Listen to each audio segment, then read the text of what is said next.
Hola a todos, en esta ocasión vamos a hablar acerca de la diabetes insípida, presentado por Fernando Alvarado Ibáñez, Alison Cerón Marroquín, Mariana Mejía Interiano, Karen Rodríguez Hernández y su servidora Karen Marroquín Valiente. Como definición tenemos que la diabetes insípida es un síndrome de poliuria que es un producto de la incapacidad para concentrar orina y por ende para conservar agua, como resultado de falta de acción de la vasopresina.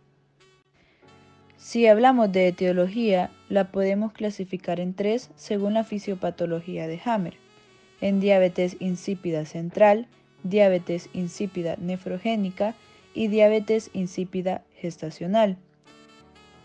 Si hablamos de la diabetes insípida central, hacemos referencia a todas las enfermedades del sistema nervioso central, como su propio nombre lo dice. Las causas centrales más comunes son traumatismo craneal accidental, tumores intracraneales y estado posterior a cirugía intracraneal. Todo esto da como resultado una afectación en lo que es la síntesis o secreción de la vasopresina. Si hablamos de diabetes insípida nefrogénica, hacemos referencia a todas aquellas enfermedades renales. La diabetes insípida nefrogénica puede ser familiar o causada por daño renal debido a múltiples fármacos. En esta también se ve involucrado afectaciones a nivel del túbulo colector, como lo veremos más adelante. A esta misma se asocian diferentes causas como hipopotasemia, hipercalcemia, obstrucción renal, entre otras. Si hablamos de diabetes insípida gestacional, hacemos referencia al embarazo, con probable aumento de la depuración metabólica de vasopresina. Antes de comenzar a hablar de la fisiopatología como tal, debemos tener muy claro algunos puntos, tales como la secreción de ADH y la función de esta misma. El hipotálamo juega un papel muy importante en la secreción de ADH, porque el hipotálamo con osmorreceptores manda una señal a la neurohipófisis, quien va a secretar ADH en la sangre hacia los receptores B2, estimulando la acuaporina 2. La vasopresina se forma en los cuerpos celulares o soma de los núcleos supraópticos y paraventriculares del hipotálamo. Esta misma se une a la neurofisina, que es una proteína, y juntas son transportadas a lo largo de los axones del eje hipotálamo-hipófisis para ser almacenados en los gránulos terminales nerviosos de la neurohipófisis. Luego, la vasopresina se secreta al torrente sanguíneo después de una activación eléctrica de los cuerpos celulares y los axones de las neuronas, y es así como llega a los vasos sanguíneos.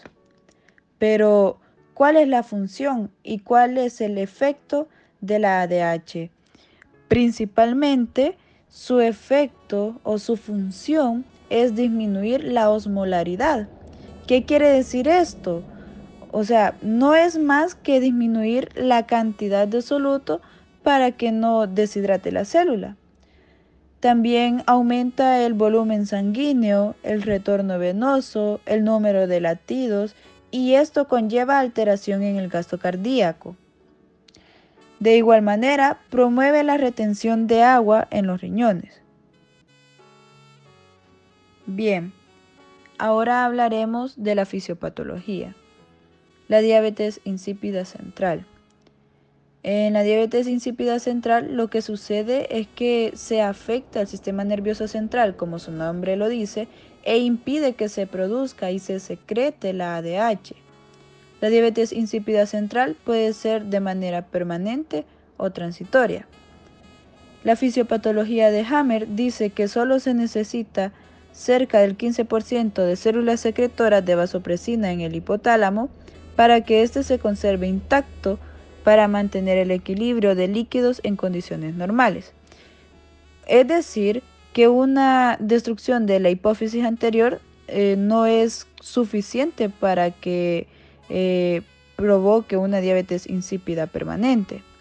Más bien, esto se da porque se da una destrucción al nivel del hipotálamo y esto puede ocasionar una diabetes insípida permanente. Y también si se afecta parte del haz supraóptico hipoficiario.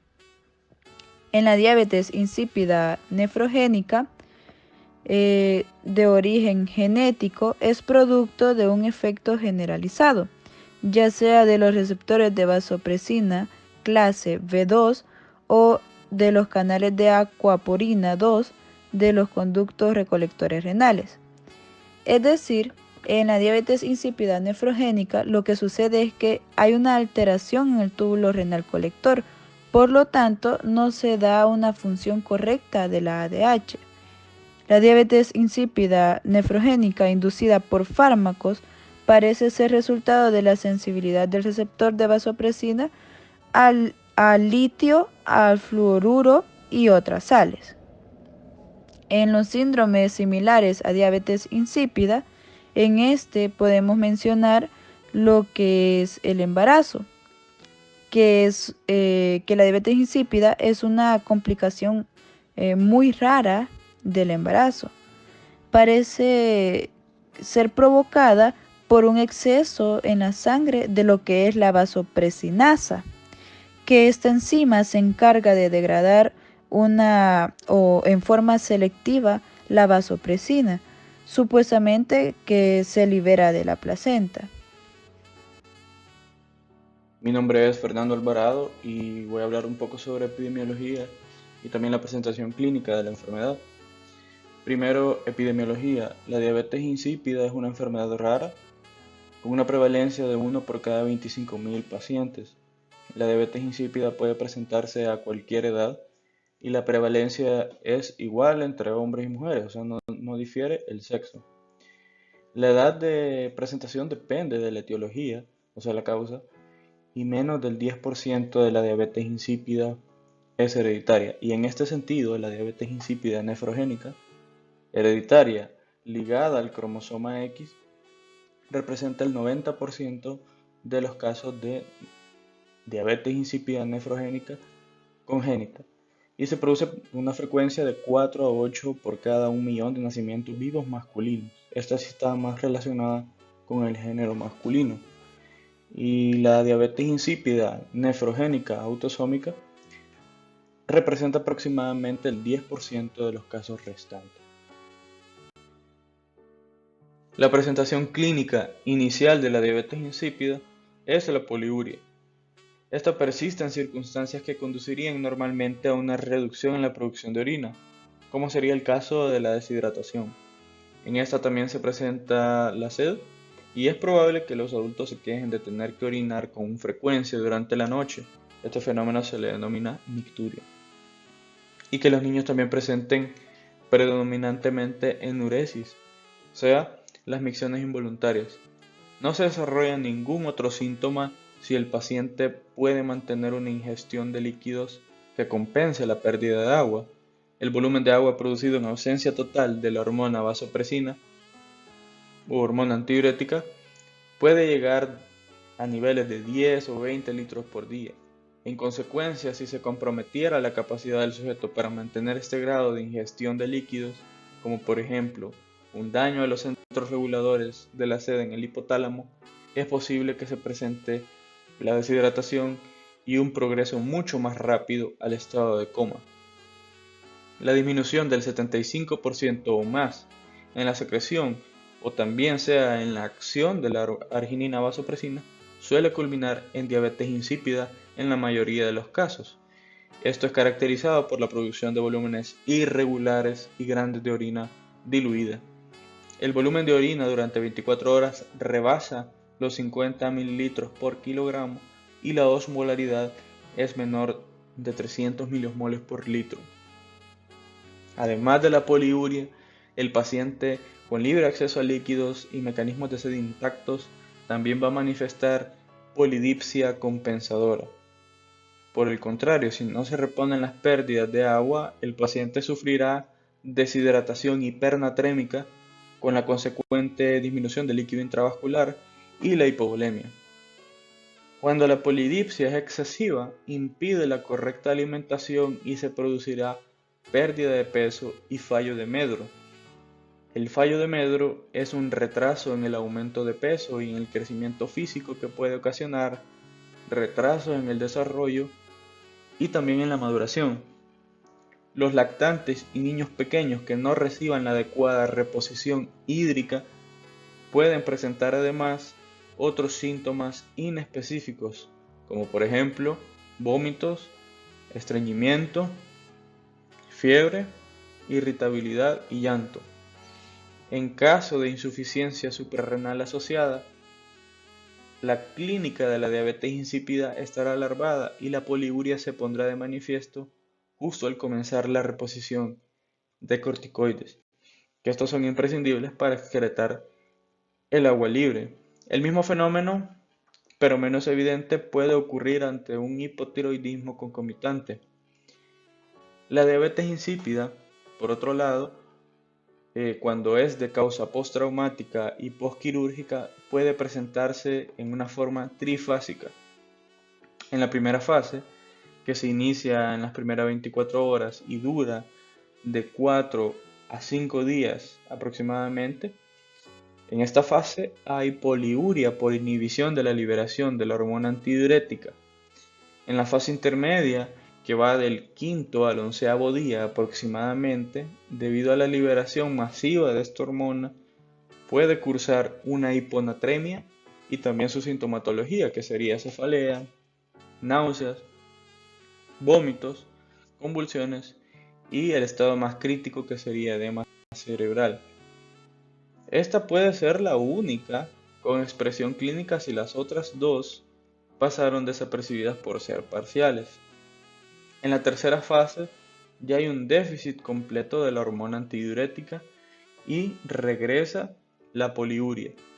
Los pacientes con diabetes insípida relacionada con una causa postraumática y postquirúrgica tienen baja la densidad mineral ósea lumbar y femoral a pesar del tratamiento con desmopresina, dado que la formación de hueso podría ser un efecto de la hormona antidiurética a través de los receptores B1, mientras que su análogo actúa a través de los receptores B2.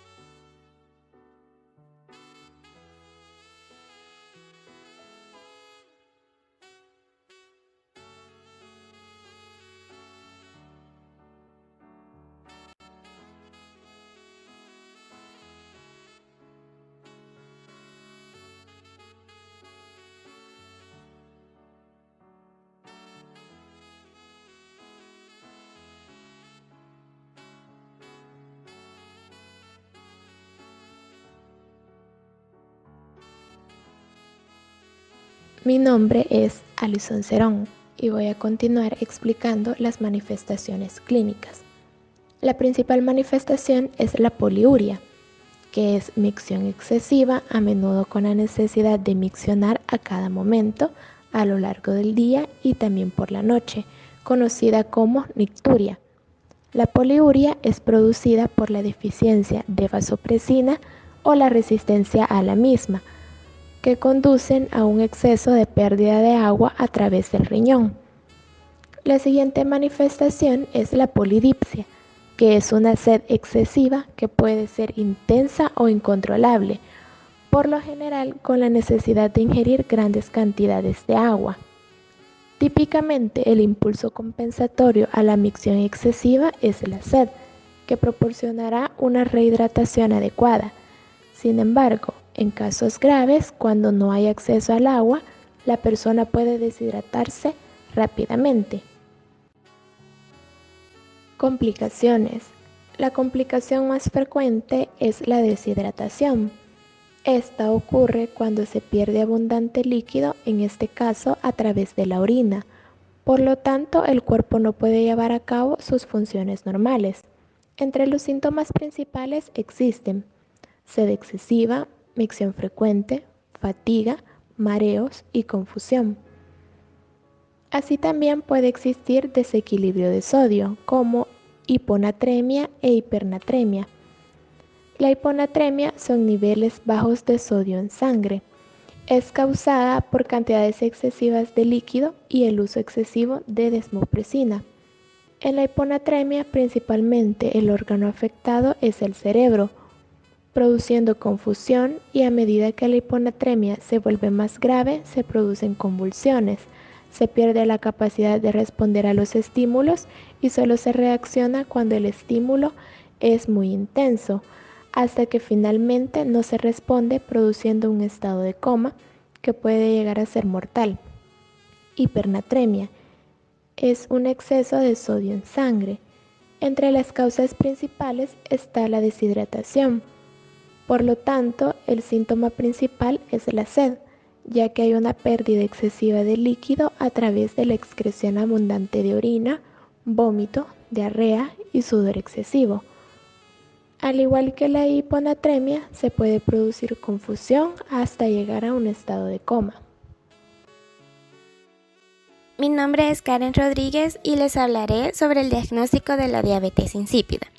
El primer paso será demostrar la poliuria cuantificando la diuresis 24 horas. El siguiente sería hacer una analítica basal de sangre y orina que solo será diagnóstica en una minoría de pacientes, requiriendo la mayoría una prueba de sed. Analítica basal. La analítica basal de sangre y orina nos puede servir para descartar una poliuria osmótica o una diabetes insípida nefrogénica secundaria. En orina, tanto la diabetes insípida como la polidipsia primaria cursan con densidad y osmolalidad bajas, a diferencia de la diuresis osmótica. En plasma deben medirse la osmolalidad y los niveles de sodio, que van a depender de si el paciente tiene indemne el sentido de la sed y libre acceso a ingesta de líquidos o no, así como los de glucosa, urea, calcio y potasio. Pacientes sin acceso a líquidos o sin sensación de sed. En pacientes inconscientes, sin acceso a líquidos o con alteraciones del mecanismo de la sed, se puede diagnosticar la diabetes insípida solamente con una analítica basal, dado que al no reponer por sí mismos el déficit hídrico, desarrollan hipertonicidad del medio interno e hipernatremia. Los criterios diagnósticos son diuresis mayor de 4 ml por kilogramos por hora, al menos en 2 horas consecutivas. Sodio plasmático mayor de 150 miliequivalentes por litro. Osmolalidad plasmática mayor de 310 miliosmoles por kilogramos. Y osmolalidad urinaria menor de 300 miliosmoles por kilogramos. Es decir, existe una osmolalidad urinaria inapropiadamente baja para la alta osmolalidad plasmática. Tras la administración de desmopresina, la normalización de estos parámetros indicará diabetes insípida central y si no cambian, nos encontraremos ante una diabetes insípida nefrogénica. Pacientes con libre acceso a líquidos y sentido de la sed conservado. En estos casos, la analítica basal normal no excluye una diabetes insípida, ya que el aporte hídrico en respuesta a la sed mantendrá el sodio y la osmolalidad plasmática dentro del rango normal. El nivel de sodio plasmático puede orientar a una polidipsia primaria o a diabetes insípida, pero no de forma totalmente fidedigna. En la polidipsia primaria tenderá a estar en el límite bajo de la normalidad, por debajo de 137 miliequivalentes por litro, mientras que en la diabetes insípida se mantendrá en la parte alta, sobre 142 miliequivalentes por litro, pero tampoco ascenderá más por estímulo de la sed. Prueba de sed. El fundamento de esta prueba es la privación de líquido para lograr hipertonicidad del plasma y comprobar la capacidad de concentrar la orina en respuesta a la misma y después de administrar el análogo de hormona antidiurética, desmopresina. No es necesaria si en la analítica basal nos encontramos un medio interno hipertónico, con un sodio basal mayor de 145 miliequivalentes por litro y una orina inapropiadamente hipotónica en relación al plasma. En la siguiente tabla se presenta el protocolo con su preparación, fases de sed y de desmopresina y posibles resultados. Debe realizarse en el medio hospitalario por sus potenciales complicaciones, deshidratación hipernatrémica e hipovolemia. En la fase de sed o de privación hídrica, el individuo sano y el polidípsico primario mantienen la osmolalidad plasmática dentro del rango normal, a costa de aumentar la osmolalidad urinaria. En la diabetes insípida se mantiene una osmolalidad urinaria inapropiadamente baja para el ascenso de la plasmática, lo que lleva al diagnóstico. Tras la administración de desmopresina, determinaremos el tipo de diabetes insípida. La normalización de estos parámetros indicará diabetes insípida central y si no cambian, nos encontraremos ante una diabetes insípida nefrogénica. En la polidipsia primaria, donde los niveles de hormona antidiurética están suprimidos, también se concentra la orina tras desmopresina, por lo que la fase de sed previa es necesaria para distinguir esta entidad. Excepcionalmente, en recién nacidos y lactantes, así como en niños inconscientes que no pueden padecer polidipsia primaria, se puede evaluar la respuesta a desmopresina de entrada sin restricción hídrica previa. Situaciones en las que la prueba de sed no es discriminativa o sus resultados pueden ser erróneos. En las fases iniciales de una diabetes insípida central parcial, el paciente se encuentra poliúrico, pero al someterse a la privación hídrica y aumentar la osmolalidad plasmática, la hormona antidiurética se libera adecuadamente, pues queda reserva endógena concentrando la orina sin mejorar el efecto al administrar la desmopresina. En casos de polidipsia primaria o de diabetes insípida central evolucionadas, la médula renal pierde tonicidad. El soluto del intersticio renal disminuye reduciéndose el gradiente osmótico a través de la célula tubular renal, esencial para la acción de la hormona antidiurética, lo que lleva a una resistencia parcial a la acción de esta, es decir, a una diabetes insípida nefrogénica parcial secundaria. En casos de diabetes insípida nefrogénica parcial, la secreción de hormona antidiurética está aumentada y al someterse a la prueba de sed aumenta más aún consiguiendo una respuesta normal. Mi nombre es Mariana Gabriela Mejía y continuando con el tema de pruebas diagnósticas, yo hablaré acerca de la determinación de la hormona antidiurética o también llamada vasopresina y de la copeptina. En primer lugar, tenemos que la determinación de la hormona antidiurética se mide al final de la prueba de sed o tras la administración de suero hipertónico.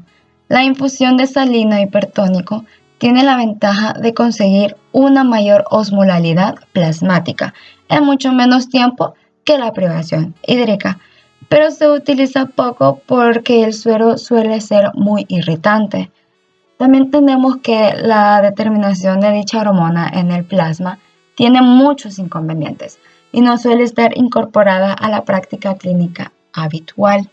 Los métodos disponibles son poco sensibles y con muchos falsos negativos y también falsos positivos por ascenso de sus niveles por la reacción vagal de punción. Luego tenemos lo que es la copeptina. Esta es una glicoproteína marcadora de la secreción de la hormona antidiurética y técnicamente es mucho más fácil de medir, con menos falsos y también es mucho más cómoda para el paciente, ya que ellos no tienen la necesidad de someterse a lo que es la prueba de sed, ni tampoco de someterse al suero hipertónico. Luego tenemos lo que es la neuroimagen. En esta se tiene lo que es la resonancia magnética nuclear, la cual muestra el 70% de los casos de una diabetes insípida central y en algunos casos de diabetes insípida nefrogénica, una disminución o desaparición de la señal de la neurohipófisis, correspondiendo así al déficit o al exceso de la liberación de la hormona antidiurética. En el caso de la polidipsia primaria, la señal es normal y esta es la prueba menos discriminativa para poder hacer un diagnóstico diferencial de los estados poliúricos, por lo que debe de reservarse para la investigación etiológica de la diabetes insípida central una vez diagnosticada. También tenemos lo que es el ensayo terapéutico con desmopresina. En la práctica clínica habitual, cuando obtenemos una prueba de sed no discriminativa, recurrimos al ensayo terapéutico con desmopresina. Tras un periodo de 3 o 4 días, en el que determinamos diariamente su peso, la osmolalidad, la natremia y la diuresis, se administra una pequeña dosis subcutánea de desmopresina durante 7 días. Mantenemos las mismas determinaciones durante este tiempo y hasta algunos días después. Los pacientes con una diabetes insípida central responden con una disminución progresiva de la sed y de la diuresis, manteniendo lo que es la natremia en un rango normal. Aquellos con diabetes insípida nefrogénica no responden, persistiendo lo que es la sed y la poliuria. Por último, también tenemos los individuos con la polidipsia primaria. Estos responden disminuyendo la diuresis, pero permanecen sedientos y también van desarrollando hiponatremia dilucional por un exceso de aporte hídrico entre el segundo y el cuarto día. Continuando, tenemos el pronóstico, el cual depende de la etiología de la diabetes insípida central, ya sea por un tumor, metástasis, traumatismo, inflamación, etc. La enfermedad no tratada no constituye un peligro para la vida si el paciente ingiere una cantidad adecuada de fluidos. Los pacientes tras un traumatismo craneal o después de una cirugía del sistema nervioso central o también pacientes con trastornos de la sensación de sed a consecuencia de una lesión en el centro hipotalámico de la sed van a requerir de una especial atención, el cual sería el equilibrio de los líquidos. Para finalizar, tenemos lo que es la prevención. Desafortunadamente, la diabetes insípida no se puede prevenir, pero con un tratamiento adecuado en caso de tumores o traumatismos, se puede reducir el riesgo de presentar manifestaciones. A continuación, les dejamos la bibliografía. Muchas gracias por su atención prestada y tengan un bonito día.